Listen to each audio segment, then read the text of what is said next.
इस बुलेटिन के प्रायोजक हैं योगमणि इंस्टीट्यूट ऑफ नर्सिंग। नमस्कार, आप देख रहे हैं जबलपुर लाइव और मैं हूं आपके साथ कंचन। आइए नजर डालते हैं कुछ खास खबरों पर। मध्य प्रदेश सरकार जल्दी 2022-23 का अपना बजट पेश करने वाली है, जिस पर कि पूर्व वित्त मंत्री तरुण भनोट ने कहा कि मध्य प्रदेश सरकार का बजट ऐसा होना चाहिए जिसमें कि जनता को राहत मिले। पूर्व वित्त मंत्री ने कहा कि बजट में सरकार अपने आय के साधन तो जरूर बढ़ाए पर जनता के ऊपर बोझ ना पड़े। इसके साथ ही आमजन, माताएं, बहनें, गृहिणी, किसान, छोटे व्यापारियों को लाभ दे। मध्य प्रदेश में शराबबंदी को लेकर पूर्व मुख्यमंत्री उमा भारती ने ऐलान किया था कि शराबबंदी को लेकर मैं लठ लेकर सड़कों पर उतरूंगी। पूर्व मुख्यमंत्री उमा भारती के इस बयान पर अब कांग्रेस ने तंज कसना शुरू कर दिया है।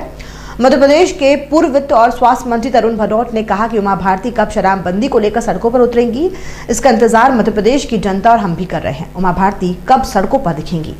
ये चाहते हैं जितनी जल्दी ये सरकार जाए, जो लोगों के हित में काम नहीं कर रही और जो जिसका साथ देता है लोग उसका सम्मान करते हैं, उसमें मैं कोई बुरा नहीं मानता। मैंने तो उमा जी से खुद कहा था, उनको लिखा भी था, उनसे आह्वान भी किया था, रिक्वेस्ट भी की थी कि आपने ये जो घोषणा की थी, जनहित की बात आपने की थी, मैं सड़क पर लठ लेके उतर आऊँगी, शराबबंदी कराऊंगी। सरकार ने तो एक ऐसी पॉलिसी लागू कर दी जिससे शराब का प्रचलन और प्रचार और ज़्यादा हो रहा है। जो पहले 3,500 दुकानें थी, आपने घोषित तरीके से 7,000 से अधिक दुकानें मध्य प्रदेश में कर दी। जिस दुकान में कंट्री लिकर बिकेगी उसी में अंग्रेजी शराब भी बिकेगी, जिसमें अंग्रेजी शराब बिकेगी उसमें कंट्री लिकर भी बिकेगी। तो ये तो सरकार कहती है कुछ और है, करती कुछ और है। तो उमा जी का इंतजार मध्य प्रदेश की जनता कर रही है और हम भी कर रहे हैं कि उमा जी कब निकल के आएंगी, लठ लेके खड़े हो जाएंगी और शराबबंदी के खिलाफ आंदोलन करेंगी। एसडीएम आधारताल नमः शिवाय अरजरिया के नेतृत्व में आज प्रशासन द्वारा नगर निगम के सहयोग से हनुमानताल में जैन मंदिर के सामने स्थित आम जनजीवन के लिए खतरा बन चुके जर्जर भवन को तोड़ने की कार्यवाही प्रारंभ की गई है। याद होगी कलेक्टर इलैया राजा टी ने गत दिनों हनुमानताल क्षेत्र के निरीक्षण के दौरान तालाब किनारे वर्षों पूर्व बनाए गए और तभी से अनुपयोगी पड़े इस भवन की हालत और हादसे की आशंका को देखते हुए नष्ट करने के निर्देश दिए थे। करीब 600 वर्ग फुट भूमि पर बने इस भवन को जेसीबी मशीन से ध्वस्त करने की कार्यवाही की जा रही है। जन्म दिवस को आजकल की युवा पीढ़ी रोडों में, मोहल्लों में खड़े होकर बर्थडे केक काटकर मनाते हैं। इसी तारतम्य में जबलपुर के सुदामा नगर कैलाश आटा चक्की के पास रात्रि 10 बजे के आसपास लगभग 30 से 40 युवा अपने दोस्त का जन्मदिन मना रहे थे, जहां क्षेत्रीय निवासी और सामाजिक व्यक्ति संतोष चेनी ने मनाया कि बेटा इस प्रकार से रोड पर खड़े होकर आप लोग अपने दोस्त का जन्म दिवस न मनाएं और जिस तरह से आप लोग के रोड में फेंक रहे हैं ये अच्छा नहीं है, कृपया आप लोग अपने घर जाएं। कैलाश आटा चक्की के पास कालीमठ में कुछ लोग बर्थडे मना रहे थे, तो वहाँ उपस्थित लोगों के द्वारा मना किया गया। तो जो लोग बर्थडे मना रहे थे उनमें से 7-8 लोगों के द्वारा आज 2 दुकानों में तोड़फोड़ की गई, मारपीट की गई है। ये दोनों दुकानों में लगभग 1 लाख रुपए का नुकसान है और इन लोगों के द्वारा अवैध रूप से पैसे ही मांगे गए दुकानों से। तो 327 के तहत प्रकरण दर्ज कर रहे हैं। अभी 2 आरोपी गिरफ्तार हैं, 5 और नामजद हैं, तो उनकी गिरफ्तारी की जा रही है। संजय गांधी वार्ड में जल संकट से जूझ रही जनता की समस्या को लेकर पूर्व मंत्री लखन घनघोरिया, नगर अध्यक्ष जगत अनु सिंह के नेतृत्व में कांग्रेस कार्यकर्ताओं ने नगर निगम का घेराव कर नारेबाजी की। इस दौरान लखन घनघोरिया ने नगर निगम अधिकारी को ज्ञापन देते हुए 1 महीने का अल्टीमेटम देते हुए कहा कि संजय गांधी वार्ड में विगत 10 वर्षों में 20 बोर पानी के कराए गए, लेकिन गर्मी के कारण सभी फेल हो जाते हैं। वहीं क्षेत्रीय जनता को कोसों दूर से पानी लाना पड़ता है। जल संकट से लोग जूझ रहे हैं। वहीं नगर निगम द्वारा जल संकट दूर करने पानी की टंकी तो बना दी गई है, लेकिन विगत 2 वर्षों से उस टंकी से पानी की सप्लाई अभी तक शुरू नहीं की गई है। कभी टेंडर का रोना तो कभी किसी चीज का रोना निगम द्वारा बताया जा रहा है। वहीं पूर्व मंत्री लखन घनघोरिया ने कहा कि अगर 1 महीने के अंदर टंकी से पानी की सप्लाई शुरू की जाती है तो उग्र आंदोलन किया जाएगा, जिसकी जिम्मेदारी निगम प्रशासन की होगी। आम जनता की मांग है और आक्रोश है कि सिर्फ टंकी देख के कब तक वो अपनी प्यास को बुझाते रहेंगे, कब तक अपने आप को दिलासा देते रहेंगे। अब पानी सर के ऊपर हो रहा है। यदि हमारे सर के ऊपर पानी हो रहा है और नगर निगम नहीं चेत रही तो हम नगर निगम का पानी उतार देंगे। हमने 15 दिन का अल्टीमेटम दिया, 15 दिन और एक्स्ट्रा दे रहा है, क्या 15 और रख लो। अगली 15 तारीख को हम मिलेंगे इसी स्पॉट पे, फिर व्यापक आंदोलन होगा और इसकी पूरी जवाबदारी नगर निगम प्रशासन की होगी। Yogmani institute of nursing, Jamdar hospital, Jabalpur. Nursing के क्षेत्र में करियर बनाने का सुनहरा अवसर। प्रवेश प्रारंभ BSc nursing, post basic BSc nursing, GNM. पता 198/2 Raigwa, ward number 72, Arihant warehouse के पीछे, पाटन बाईपास चौक के पास, जबलपुर। रांची स्थित सामुदायिक भवन में कैंट विधायक अशोक ईश्वरदास रूहानी के नेतृत्व में हितग्राहियों को रोजगार के अवसर देने केंद्र सरकार राज्य सरकार की योजना के तहत स्वरोजगार मेले का आयोजन किया गया, जहां इस दौरान स्वरोजगार मेले में नगर निगम और कौशल तकनीकी विकास द्वारा स्ट्रीट वेंडर लोन, युवा उद्यमी लोन, मुद्रा लोन और अन्य लोन के लिए हितग्राहियों के आवेदन भरे गए। केंद्र सरकार और प्रदेश सरकार की योजनाओं को जन जन तक पहुंचाने के लिए आज स्वरोजगार मेले का रांची में कैंट विधानसभा में आयोजन किया गया।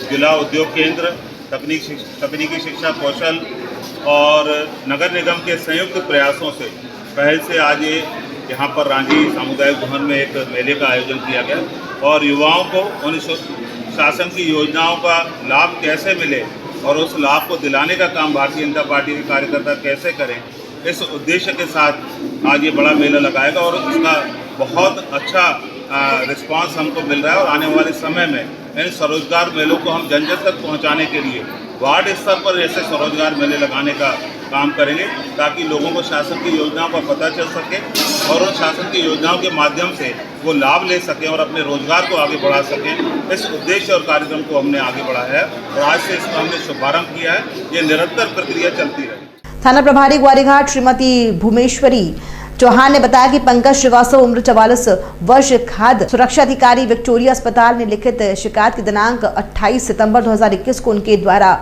Firm sapphire food India private limited South Avenue mall Gwarighat road के प्रभारी धीरज झाड़िया की उपस्थिति में खाद्य पदार्थ लूज रिफाइंड पाम ऑयल का नमूना लेकर पंचनामा तैयार किया था। उक्त नमूने को जांच हेतु खाद्य परीक्षण प्रयोगशाला भोपाल भेजा गया था। उक्त नमूने की जांच रिपोर्ट प्राप्त हुई। उक्त जांच रिपोर्ट में लिया गया नमूना अवमानक स्तर का पाया गया है। थाना उपस्थित आकर एक लिखित शिकायत पर आवेदन पत्र थाना प्रभारी को दिया कि दिनांक 28/9/2021 को KFC restaurant south Avenue mall Gwarighat में आकर के उसका चेकिंग की गई थी स्टाफ के साथ और उनका जो पाम ऑयल बनाने में यूज करते हैं उसका सैंपल नमूना जब्त किया गया था। उक्त सैंपल नमूने को राज्य परीक्षक प्रयोगशाला भोपाल जांच हेतु उन्होंने भेजा था, तो इसकी रिपोर्ट अभी प्राप्त हुई कुछ दिन पहले जो अवमानक पाई गई। तो उन्होंने लिखित शिकायत पत्र वहाँ के मैनेजर धीरज झाड़िया एवं नॉमिनी रूपम मेहदी दत्ता के विरुद्ध लिखित में दिया था। उनके विरुद्ध थाना ग्वारीघाट में अपराध धारा 269, 272, 273 भारतीय दंड विधान के अंतर्गत पंजीबद्ध किया गया है, जिसकी विवेचना की जा रही है और आरोप मिलने पर उनके विरुद्ध अनुसार कार्रवाई की जाएगी। तमिलनाडु में एबीवीपी के राष्ट्रीय प्रभारी द्वारा विरोध प्रदर्शन के दौरान गिरफ्तारी के विरोध और 17 वर्षीय छात्रा को न्याय दिलाने को लेकर एबीवीपी की प्रदेश मंत्री ने कहा कि तमिलनाडु सरकार इस मुद्दे को दबाने की कोशिश कर रही है, क्योंकि जब एबीवीपी के राष्ट्रीय मंत्री और कार्यकर्ता जब छात्रा को न्याय दिलाने पहुंचे तो उन्हें 14 दिन की हिरासत में ले लिया गया। वहीं जिस प्रकार से 17 वर्षीय छात्रा को धर्मांतरण के लिए प्रताड़ित किया गया है, बाथरूम साफ कराया गया, जिसके चलते छात्रा ने आत्महत्या कर ली। जहां आत्महत्या के चलते पीड़िता ने एक वीडियो वायरल किया था जिसमें उसने वार्डन और स्कूल में प्रताड़ित करने की बात कही थी।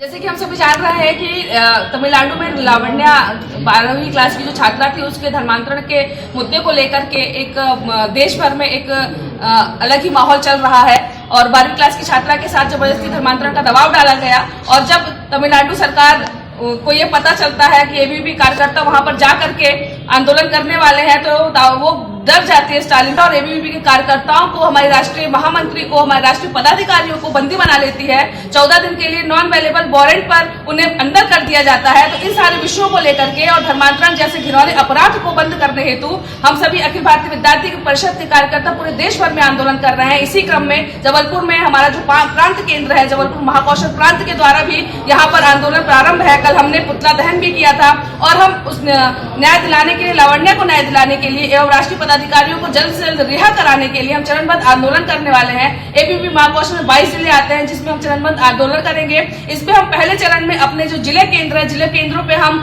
एक धरना प्रदर्शन करेंगे। साथ ही साथ जो मुख्य चौराहे होते हैं उन चौराहों पर हम सिग्नेचर कैंपेन चलाएंगे ताकि ये जो विषय है जन साधारण तक भी जा सके और ऐसी कोई लावण्या दूसरी इस धर्मांतरण का शिकार ना हो सके और एबीवीपी के समस्त कार्यकर्ताओं को जल्द से जल्द रिहा किया जाए। ऐसे तमिलनाडु सरकार को चेतावनी है कि जल्द से जल्द अगर वो ऐसा नहीं करते हैं तो एबीवीपी कार्यकर्ता तब तक नहीं रुकने वाले हैं जब तक लावण्या को इंसाफ नहीं मिल जाता और एबीवीपी के पदाधिकारियों को रिहा नहीं किया जाता।